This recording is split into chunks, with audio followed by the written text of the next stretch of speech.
प्यारे बच्चों, पिछली कक्षा में हमने कौटिल्य के बारे में उनके जीवन परिचय से जुड़ी हुई कुछ बातों का अध्ययन किया था। उनके द्वारा लिखित ग्रंथ अर्थशास्त्र,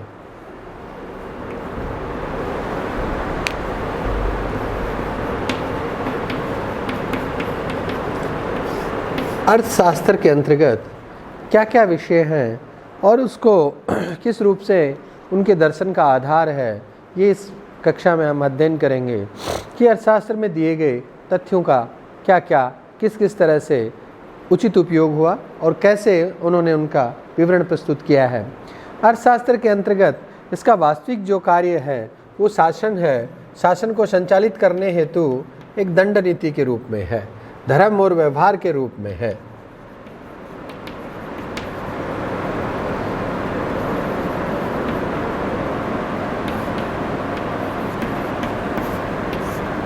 शासन धर्म और व्यवहार के रूप में एक दंड नीति के माध्यम से कैसे संचालित होता है, ये इसका मुख्य आधार है, या ये कहें हम इसकी विषय वस्तु है, उसका मुख्य आधार है। शासन को कैसे संचालित किया जाए और धर्म व व्यवहार के माध्यम से कैसे संचालित होगा। यदि हम पाश्चात्य जगत के दर्शन की बात करें तो पाश्चात्य जगत के दर्शन की जो आलाप होता था, धर्म और राजनीति को पृथक रूप से नहीं देखा जाता था और धर्म और राजनीति दोनों एक ही मानी जाती थी। एक ही पहलू के रूप में धर्म और राजनीति को पढ़ा जाता था, चाहे हम प्लेटो को लें चाहे सुकरात को लें। तो पाश्चात्य दर्शन का जो आधार है वो बेसिकली धर्म को राजनीति के साथ जोड़ के देखता है। ये प्रथम दर्शन है, ये प्रथम दार्शनिक हैं जिन्होंने राज्य में शासन व्यवस्था धर्म और राजनीति को पृथक पृथक रूप से व्यवहारिक जीवन में कैसे लागू किया जा सकता है, उसका अध्ययन अध्यापन और उसका सिद्धांत अपने ग्रंथ अर्थशास्त्र में दिया गया। जब शासन व्यवस्था का संचालन धर्म के माध्यम से किया जाता है या शासन व्यवस्था का संचालन दंड नीति के माध्यम से किया जाता है, तो एक प्रकार से हम कहेंगे शासन को संचालित करने के लिए कौटिल्य या आचार्य विष्णुगुप्त द्वारा 4 विधाओं की बात की जाती है कि शासन को संचालित करना है। उसके आधार है वो 4 विधाएं हैं।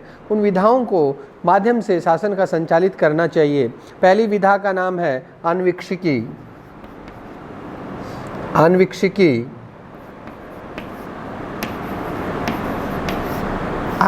का अर्थ है आन्वीक्षिकी एक ऐसी विधा है जिसमें सांख्य, तर्क, कला और लोक नीति से जुड़े हुए जितने भी तथ्य हैं कि शासन व्यवस्था को तार्किक आधार पे, विवेक के आधार पे, तर्क के आधार पे ये सिद्ध करना होता है कि उक्त कार्य किया गया या उक्त कानून का निर्माण, यह उक्त कार्य ये तार्किक है, ये उचित है, ये तर्कसम्मत है। तो आन्वीक्षिकी वह विधा है जिसमें ये शासन के संबंध में, ये लोक नीति के संबंध में, सांख्य व दर्शन के संबंध में, लोक नीति के संबंध में या तर्क के संबंध में, लोक नीति के संबंध में ज्ञान देती है। तो आन्वीक्षिकी विधा के माध्यम से इस तरह का ज्ञान होता है। दूसरी है त्रयी।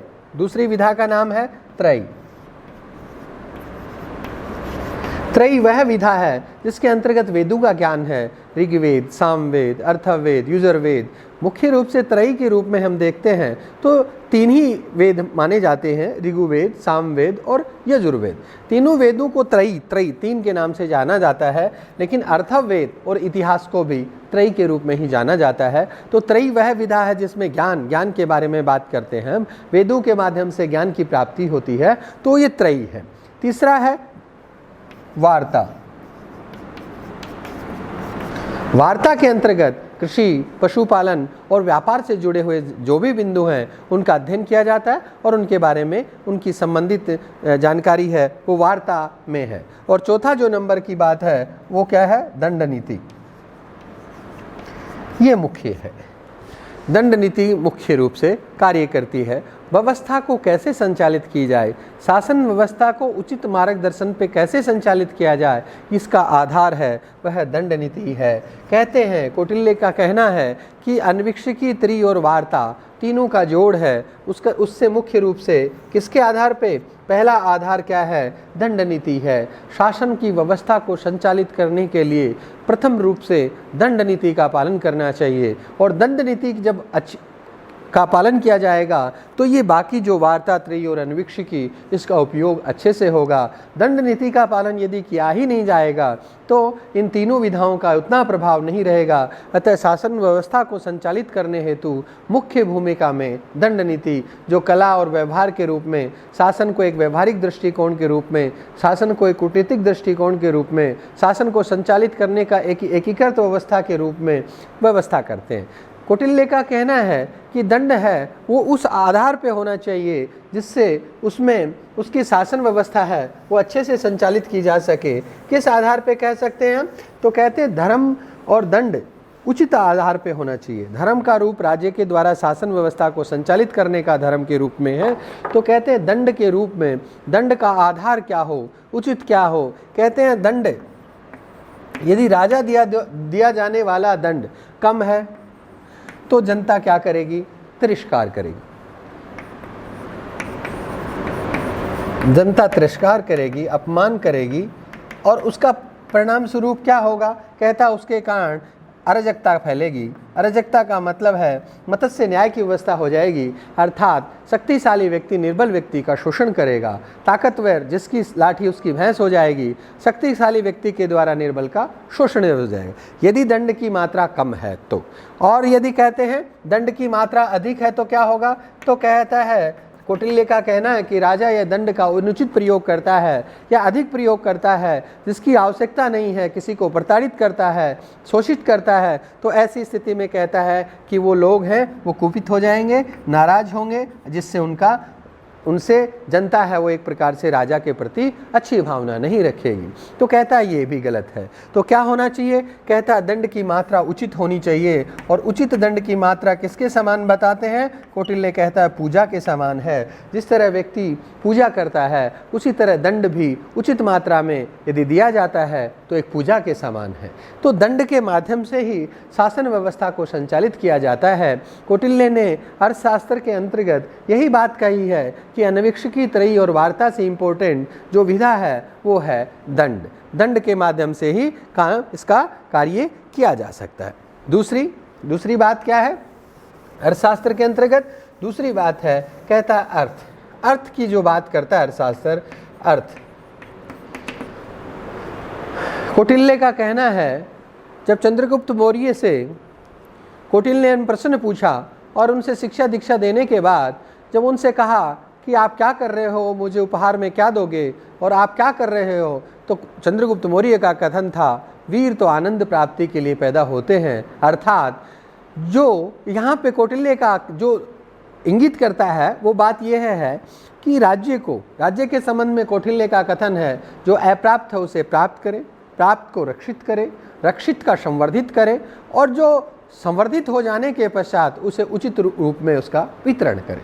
ये क्या है? एक राज्य की वृद्धि की बात करते हैं, राज्य की व्यवस्था की बात करते हैं, केंद्रीय शक्ति व राष्ट्रीय हितों की बात करते हैं। तो कहते हैं जब अप्राप्त को प्राप्त करना, प्राप्त को रक्षित करना, रक्षित को संवर्धित करना और संवर्धित को उचित व्यक्तियों में वितरित करना एक अच्छे कल्याणकारी राज्य की स्थापना करता है। कहता उसका आधार है अर्थ।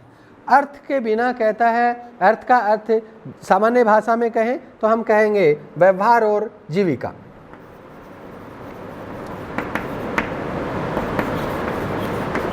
व्यक्ति को जीने के लिए या व्यवहारिक जीवन के लिए क्या चाहिए? अर्थ चाहिए। तो व्यवहार या जीविका के रूप में अर्थ को देखते हैं, कोष को देखते हैं। तो कहता है कोष प्राप्ति के लिए व्यक्ति को क्या करना चाहिए? 4 आधार हैं। कहता है धर्म, अर्थ, काम और मोक्ष।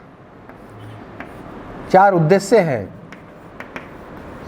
4 उद्देश्य क्या बताता है? पहला है धर्म, दूसरा है अर्थ, तीसरा है काम और चौथा है मोक्ष। अपनी किताब अर्थशास्त्र में कौटिल्य के द्वारा कहा जाता है कि व्यक्ति को इन 4 उद्देश्यों का पालन करना चाहिए, राजा को इन 4 उद्देश्यों का प्राप्ति करना चाहिए। इन उद्देश्यों का क्या अर्थ है? वो कहता है धर्म, अर्थ, काम और मोक्ष। मोक्ष प्राप्ति करना तो किसका कार्य है? परलोक का काम है। मोक्ष प्राप्ति तो परलोक से संबंधित विषय हो गया। धर्म, अर्थ और काम है ये इहलोक से संबंधित है, इस दुनिया से संबंधित है। कहता है इहलोक में कैसे प्राप्त करेंगे धर्म को? कहता है धर्म और काम को प्राप्त करने के लिए, धर्म और काम को धर्म प्लस काम को प्राप्त करने के लिए किसकी जरूरत होगी? अर्थ। कहता है अर्थ नहीं है तो धर्म और काम दोनों प्राप्त नहीं होंगे, अर्थात सांसारिक जीवन का आनंद और दूसरा नैतिकता व आध्यात्मिकता से सांसारिक जीवन की प्राप्ति नहीं होगी। तो कौटिल्य का कहना है कि अर्थ वह जीवन का आधार है, वह जीविका है, वह व्यवहार है, उसके बिना न तो धर्म की पालना हो सकती है न काम की प्राप्ति होती है। तो कहता है जीवन दर्शन में धर्म अर्थ को तभी प्राप्त किया जा सकता है, धर्म और काम को, जब क्या हो? अर्थ हो। अर्थ के बिना जीवन क्या है? अव्यवहारिक है, जीवन है वो कष्टमय है। तो कहता है शासन व्यवस्था को संचालित करने हेतु धर्म अर्थ काम मोक्ष चारों उद्देश्यों की प्राप्ति होनी चाहिए। और कौटिल्य ने अर्थ प्राप्ति के अपने अपने साधन कहता है उसी मात्रा में लगाना चाहिए जिस मात्रा तक शासन व्यवस्था भी अच्छे से संचालित हो और जनता का कल्याण भी नहीं हो। कहता है ज़्यादा कर लगाना किसी भी राजा के लिए कल्याणकारी सिद्ध नहीं हो सकता है, टैक्स लगाना किसी राजा के लिए ज़्यादा अच्छा नहीं है। कहता है टैक्स किस मात्रा में लगाया जाए? कर उसी मात्रा में लगाया जाना चाहिए जिस मात्रा तक जनता का कल्याण संभव हो। तो ये एक प्रकार से हम उसकी बात करते हैं, अर्थ की बात करते हैं इनके द्वारा। इसके अलावा अर्थशास्त्र के हम अंदर बात करें तो हम बात करते हैं यथार्थवाद की। अर्थशास्त्र एक ऐसा ग्रंथ है जिसमें यथार्थवादी बातों का या राजतंत्र का वर्णन किया जाता है। तो यथार्थवाद क्या है? जैसे धर्मनिरपेक्षता की बात करें तो कौटिल्य कहता है कि धर्म का पालन भी उस स्तर तक किया जाना चाहिए जहां राष्ट्रीय हित सर्वोपरि रहे। यदि यहाँ भी कहता है कि यदि मूर्ति और पूजा के स्थान पे अंदर है अस्त्र और शस्त्र रखने चाहिए ताकि शत्रु उस समय मूर्ति पूजा के लिए आए तो वहीं से उनके अंदर पूजा के स्थल पे रखे हुए अस्त्र शस्त्रों के माध्यम से शत्रु का नाश किया जाए। अर्थात इस धर्मनिरपेक्षता का क्या अर्थ है? कौटिल्य का कहना है कि राष्ट्रीय हित सर्वोपरि है। धर्म एक ऐसा आवरण होना चाहिए, एक ऐसा साधन माना है जिसके माध्यम से राजनीति को राजनीतिक व्यवस्था संचालित करने का साधन प्राप्त हो। यानी धर्म सर्वोपरि नहीं है, सर्वोपरि क्या है? राष्ट्रीय हित है। और राष्ट्रीय हितों की प्राप्ति का आधार क्या बताता है? कहता है विवेक। विवेक ही कहता औचित्य प्रदान करता है। विवेक के माध्यम से किसी भी कार्य और कारण की सिद्धि का प्राप्ति होती है। कहता है ईश्वर के द्वारा उत्पत्तित राजा या ईश्वर की शासन व्यवस्था का संचालित करना काल्पनिक रूप से है, वो किसी भी शासन व्यवस्था का औचित्य प्रदान नहीं करता। औचित्य किससे प्रदान होगा शासन व्यवस्था का? विवेक के माध्यम से। तो राजतंत्र की स्थापना के समय ये हम कह सकते हैं कि इसका आधार क्या रहता है? राजतंत्र की स्थापना में विवेक बुद्धि व ज्ञान के माध्यम से इस सांसारिक जीवन में किस तरह से एक शासन व्यवस्था को व्यवहारिक रूप से यथार्थ रूप में संचालित किया जा सकता है, उसको तर्क के माध्यम से कौटिल्य ने अपनी पुस्तक यथार्थवाद में दी है।